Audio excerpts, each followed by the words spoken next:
Sean bienvenidas y bienvenidos a una sesión más de Historia de México. Soy el profesor Hugo Robledo.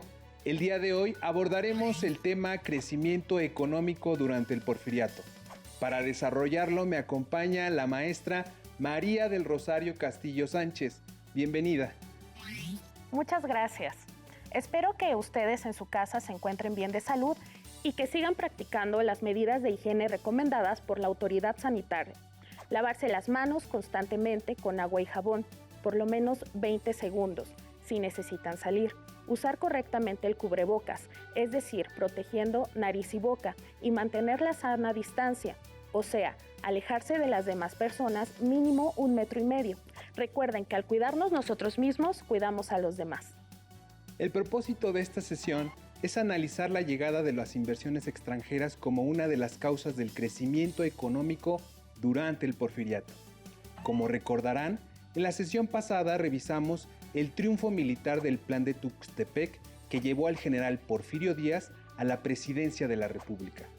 Con el lema de orden y progreso como máxima de gobierno, logró una relativa pacificación del país y centralizó el poder en su persona por más de 30 años. Respecto al progreso, específicamente en el terreno económico, respaldó la apertura de las inversiones extranjeras para motivar el crecimiento económico, el cual será abordado a lo largo de esta sesión. Les recomiendo que tengan a la mano una libreta y un bolígrafo para que hagan sus anotaciones. También pueden utilizar el libro de texto para consultar imágenes o el tema en particular. A lo largo de la sesión vamos a elaborar una infografía que les servirá como ejemplo para superar el reto. Les recuerdo que una infografía es el resumen de un tema que suele incluir textos breves, imágenes, mapas, gráficas, entre otros recursos. En esta ocasión, el tema será el mismo del nombre de la sesión, Crecimiento económico durante el Porfiriato. Cabe precisar que existen muchos formatos para hacer infografías y ustedes podrán elegir el que mejor les funcione. El nuestro lo organizamos en el formato que aparece en pantalla y lo dividimos en 6 partes. Ahora les vamos a compartir el siguiente texto de las historiadoras Sandra Kuntz y Elise Speckman, titulado La economía, que es parte del libro Nueva Historia General de México. Dice así: el gran logro del régimen encabezado por Porfirio Díaz fue la reanudación del crecimiento económico, que arrancó desde un nivel muy bajo tras décadas de estancamiento o franca depresión.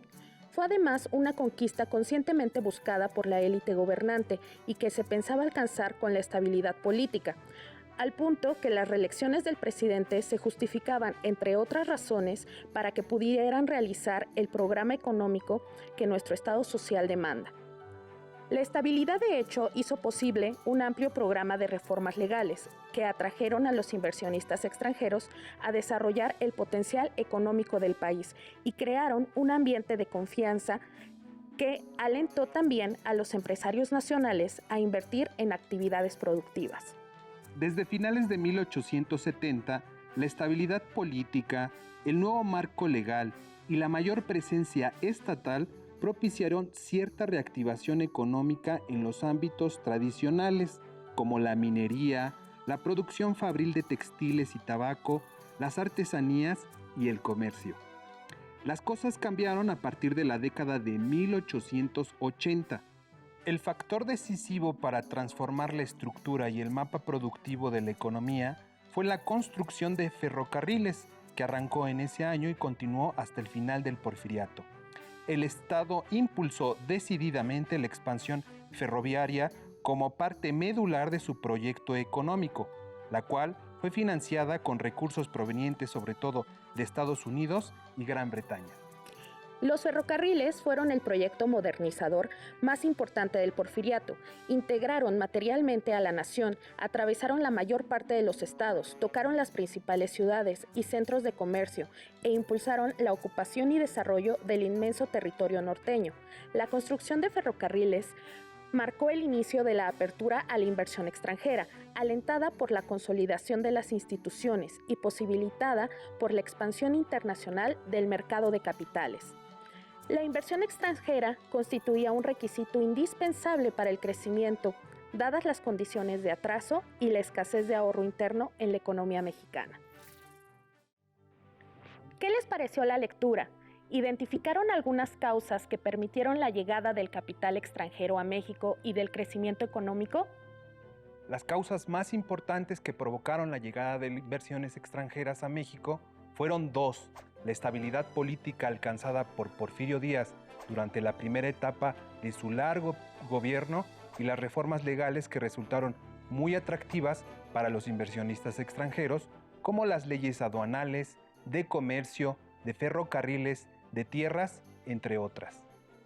Debemos recordar que durante las primeras décadas de vida independiente en México, no fue posible constituir un Congreso sólido que formulara o reformara leyes para alentar el crecimiento de las diversas actividades económicas. Durante la dictadura porfirista existieron diversos ministros de Hacienda, pero destacó José Yves Limantour, uno de los más influyentes ideólogos de la política económica del régimen y líder del grupo político denominado Los Científicos. Las medidas político-económicas de Limantour favorecieron la llegada de capitales extranjeros, los cuales invirtieron en la creación de bancos, industrias como la textil, nuevas tecnologías en el sector minero, la energía eléctrica, la construcción de nuevas líneas férreas, entre otras. Las inversiones fueron estadounidenses, inglesas, francesas, alemanas, holandesas e incluso suizas. ¿Qué le parece, maestra, si vamos llenando nuestra infografía? Me parece bien. Veamos la infografía en pantalla. En el primer espacio pondremos como subtítulo Política Económica y anotaremos 3 ideas principales. 1. Estabilidad política. 2. Expedición y reformas de leyes atractivas para los inversionistas extranjeros. Y 3. El ministro de Hacienda más influyente fue José Yves Limantour. Y terminamos con esa parte con una imagen del ministro Limantour tomada de la Mediateca del Instituto Nacional de Antropología e Historia. Como ya vimos, las reformas y la expedición de nuevas leyes motivaron a los extranjeros a invertir en nuestro país. Una de ellas fue la Ley de Terrenos Baldíos de 1883, ligada a la agricultura. Así es, la Ley de Terrenos Baldíos tuvo como objetivo fraccionar las propiedades comunales de los pueblos rurales e indígenas para transformarlas en propiedades comerciales y listas para ser explotadas por particulares. De esta forma, se deslindaron innumerables terrenos productivos comunales que se fraccionaron. Muchos de ellos fueron entregados a individuos ricos y acaudalados, algunos de los cuales se convirtieron en prominentes hacendados. La ley despojó a muchos campesinos de sus tierras y, como consecuencia, se vieron obligados a vender su fuerza de trabajo a las haciendas, transformándose en peones. Fue tan injusta la ley que para 1910 solo 15% de los campesinos mexicanos eran dueños de sus tierras. La Ley de Terrenos Baldíos entregó lo mismo a extranjeros que a mexicanos grandes extensiones de tierras para su explotación. Por ejemplo, en el norte, los integrantes de la familia Krill eran dueños de grandes tierras y eran de origen extranjero, mientras que los Terraza eran mexicanos y poseían también inmensas extensiones de terrenos. Por su parte, en Chiapas, predominaron los alemanes, que eran propietarios de fincas cafetaleras hasta bien entrado el siglo XX. Debemos recordar que el estallido de la Revolución Mexicana, entre otras cosas, se debió al reparto injusto de tierra. No en balde los zapatistas formularon su lema Tierra y Libertad. Con esta información podemos llenar el siguiente apartado de la infografía. El subtítulo será Despojo de tierras a campesinos y anotaremos 3 características importantes. 1. En 1883 se crea la Ley de Terrenos Baldíos para promover la propiedad privada. 2. Con esa ley se buscó terminar con los terrenos comunales. 3. Para 1910, solo 15% de los campesinos eran dueños de sus tierras. Y pondremos de imagen esta, una familia de hacendados de 1908 tomada de la Mediateca de Lina. No cabe duda que la ley de terrenos baldíos afectó a gran cantidad de campesinos. Por tal motivo, le propongo, maestro, que abordemos el tema de la agricultura. Me parece bien. Como ya lo hemos dicho, el fraccionamiento de tierras comunales provocó el incremento de las haciendas. De hecho, durante el periodo porfirista, la hacienda fue la unidad productiva más importante del campo mexicano. En casi todos los estados del país existían algunas que abastecían el mercado interno y otras que exportaban lo que producían. Veamos la siguiente imagen. En esta imagen podemos identificar a unos capataces montados en sus caballos y a peones con sus hijos. En muchas ocasiones los peones vivían y trabajaban en la hacienda con toda su familia. No está de más decir que una buena parte de ellos tenían malas condiciones de trabajo, con jornadas de 10 a 12 horas. Recibían un salario medido en centavos. Además, se veían obligados a comprar en las tiendas de raya, las cuales estaban ubicadas dentro de las haciendas, y vendían productos básicos para los peones. Así los hacendados se aprovechaban de sus trabajadores para recuperar el dinero gastado en los sueldos, es decir, la raya volvía al patrón. La imagen fue tomada de la Mediateca de Lina. Las haciendas del país fueron muy productivas. Hasta bien entrado el siglo XX, algunas siguieron trabajando. En el norte, su producción se centraba en la ganadería y en el sur, en la agricultura. Muchas de ellas exportaban sus productos. Por ejemplo, las haciendas que se dedicaban a exportar el henequén en Yucatán comerciaban esa materia prima. Otras haciendas de Veracruz y de Chiapas exportaban café o caña de azúcar. Otras más se dedicaban a la comercialización de productos en la región en las que se encontraban, como aquellas haciendas que producían tabaco, maíz, pulque o tequila. Muchos productos agrícolas lograron comercializarse debido al excedente de haciendas tecnificadas. Esta información nos sirve para completar nuestro siguiente espacio de la infografía. Le pondremos como subtítulo Agricultura y anotaremos 3 datos relevantes. 1. Las haciendas fueron la unidad productiva más importante del campo mexicano. 2. Algunos productos de exportación fueron henequén, tabaco, caña de azúcar y café. 3. Los peones de las haciendas se encontraban en malas condiciones de trabajo. Para ilustrar, pondremos esta imagen de peones con sus hijos. Ahora abordemos otro aspecto de la economía de este periodo. ¿Recuerdan cuál fue el proyecto modernizador más importante del Porfiriato? La respuesta, con base en el texto que leímos al inicio de la sesión, es el ferrocarril, el símbolo de la modernidad porfiriana. Vamos a ver el siguiente mapa. Como ven, al final del siglo XIX la red ferroviaria tocaba casi todos los estados del país y los puertos más importantes de la época: Tampico en Tamaulipas, Manzanillo en Colima, San Blas en Nayarit y Guaymas en Sonora. Además, las estaciones más importantes del ferrocarril coincidían con los centros económicos con mayor actividad en las diferentes regiones de México. Según Sandra Kuntz, menos del 20% de los ferrocarriles transportaban personas. La mayoría se utilizaban para distribuir la mercancía para el comercio interior y exterior. Los ferrocarriles en México fueron inversiones en su gran mayoría de origen estadounidense e inglés. Debemos recordar que al iniciar la revolución, los ferrocarriles fueron el principal medio de transporte de casi todos los grupos revolucionarios. Ahora, con la información que tenemos hasta el momento, podemos completar el siguiente espacio de nuestra infografía. El subtítulo es Los ferrocarriles. Anotaremos 3 ideas principales. 1. Fueron el proyecto modernizador más importante del Porfiriato. 2. Eran de capital inglés y estadounidense en su mayoría. Y 3. implementaron el comercio interno y externo.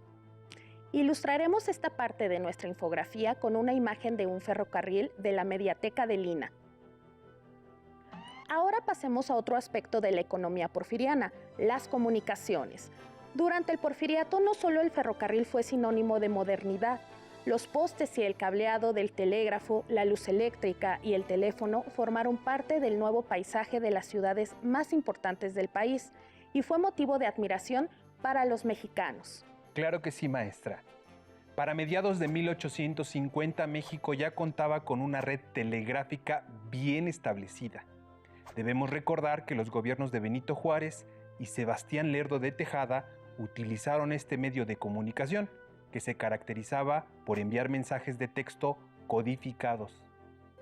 Cabe destacar que durante el Porfiriato se lograron conectar telegráficamente todos los estados del país e incluso se estableció comunicación con Estados Unidos y Canadá.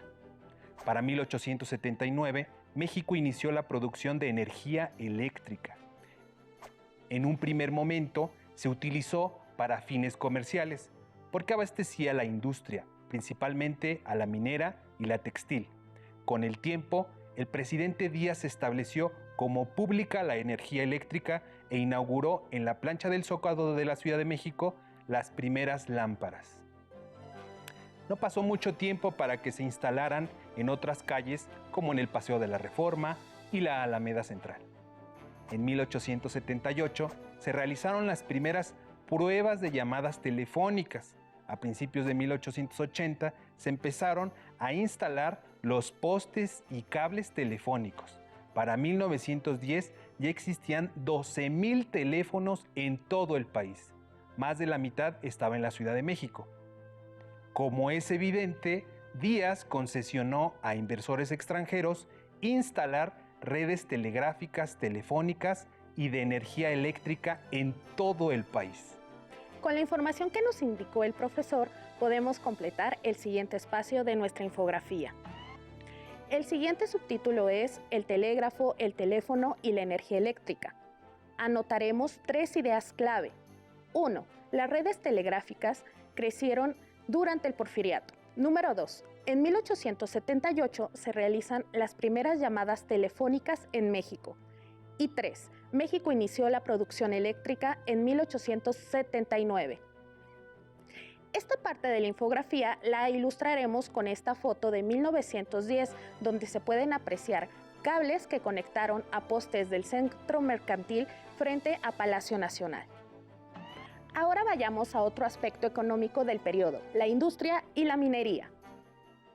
Como recordarán, en el periodo colonial, la principal actividad económica fue la minería, en especial la extracción de plata. Durante el Porfiriato, nuestra nación siguió explotando ese recurso, pero otros minerales fueron también aprovechados, como el carbón, el hierro, el plomo y el cobre. Todos ellos para uso industrial.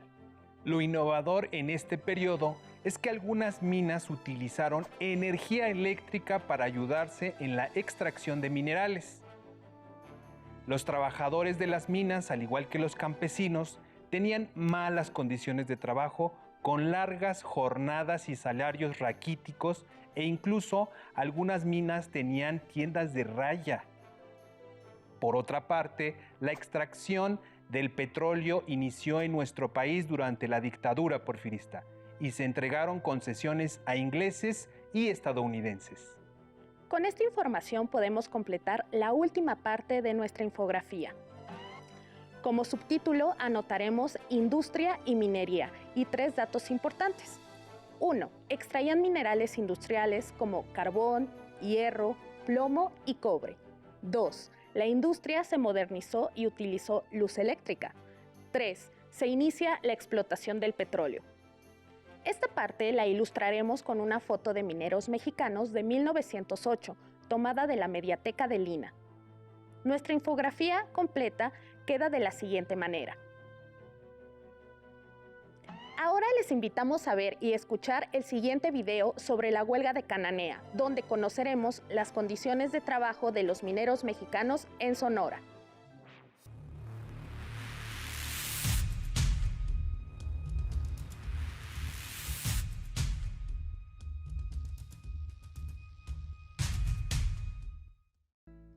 Para 1906, en Cananea, Sonora, había una población de 22,000 habitantes, de los cuales 7,560 trabajaban para la Cooper Company.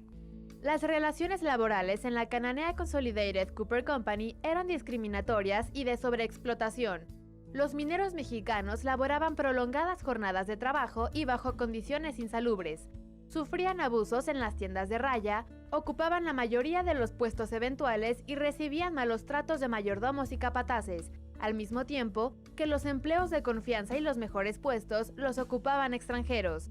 Además, los trabajadores mexicanos en aquel entonces recibían 3 pesos por jornadas de 10 y 12 horas, mientras que los trabajadores extranjeros recibían 7 pesos diarios. La historia de la huelga de los trabajadores de la minera en Cananea está ligada íntimamente y relacionada con la creación del Partido Liberal Mexicano, liderado por los hermanos Ricardo y Enrique Flores Magón. El 16 de enero de 1906 surgió en Cananea la Unión Liberal Humanidad, mientras que en el Ronquillo y la Mesa Grande, el Club Liberal de Cananea. También vinculada a Ricardo Flores Magón y su organización revolucionaria. Así comenzaría la agitación hacia los obreros mineros de la Cananea Consolidated Cooper Company, por remediar las condiciones de sobreexplotación, que desembocaría en una huelga y posteriormente en el asesinato de una veintena de trabajadores. Tanto el Club Liberal de Cananea como la Unión Liberal Humanidad crearon la Junta Patriótica, que durante la celebración de la Batalla de Puebla convocaron a los mineros a la unión, organización y lucha por mejores condiciones laborales, y comenzaron a organizar una unión minera que agrupara a otros trabajadores del mismo gremio. Las demandas principales que los trabajadores elaboraron eran la jornada de 8 horas, el salario mínimo de 5 pesos y la destitución de algunos capataces estadounidenses. El 1 de junio, por la madrugada, los obreros de la mina Oversight estallaron la huelga. La respuesta por parte de William C. Greene, presidente de la compañía, es del todo imposible aumentar los salarios sobre su nivel actual. Al otro día, el futuro de los trabajadores y sus dirigentes tendría un fatal desenlace.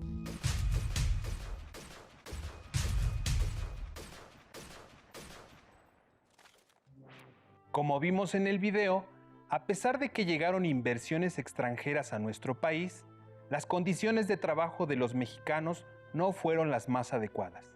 Sin lugar a dudas, la dictadura de Porfirio Díaz hizo crecer la economía nacional. La estabilidad política permitió que los poderes legislativos y judicial emitieran y reformaran leyes para atraer a inversionistas de Europa y Estados Unidos. Las haciendas, la minería y la industria no solo tuvieron importancia para el desarrollo económico del país, también contribuyeron a cambiar el paisaje y las formas de vida de los mexicanos durante el Porfiriato. Lo mismo ocurrió con las innovaciones tecnológicas que se ampliaron e introdujeron en este periodo, como el ferrocarril y las vías férreas o los postes y el cableado para llevar a diversas partes del país el telégrafo, la luz eléctrica y el teléfono. No hay duda de que la economía promovida por la dictadura trajo riqueza al país, pero esta se concentró en muy pocas manos, lo que contrastaba con las condiciones desfavorables de la mayoría de los trabajadores, quienes sufrían explotación laboral. Muchos pueblos indígenas y campesinos fueron despojados de sus tierras debido a la Ley de Terrenos Baldíos de 1883. Como aprenderán en las próximas sesiones, estas condiciones propiciaron un estallido social que desembocaría en la Revolución Mexicana. Les proponemos que el reto de hoy sea elaborar su propia infografía del tema abordado en esta sesión. Utilicen su imaginación y creatividad para ello. Recuerden que en su libro de texto pueden encontrar más información sobre este tema. Seguramente en su casa tienen libros, revistas, computadora o celular para hacer su investigación acerca de la economía durante el Porfiriato. ¡Listo! Terminamos, pero aún nos queda mucho por explorar y descubrir. Así que nos vemos pronto aquí en Aprende en Casa. ¡Hasta la próxima!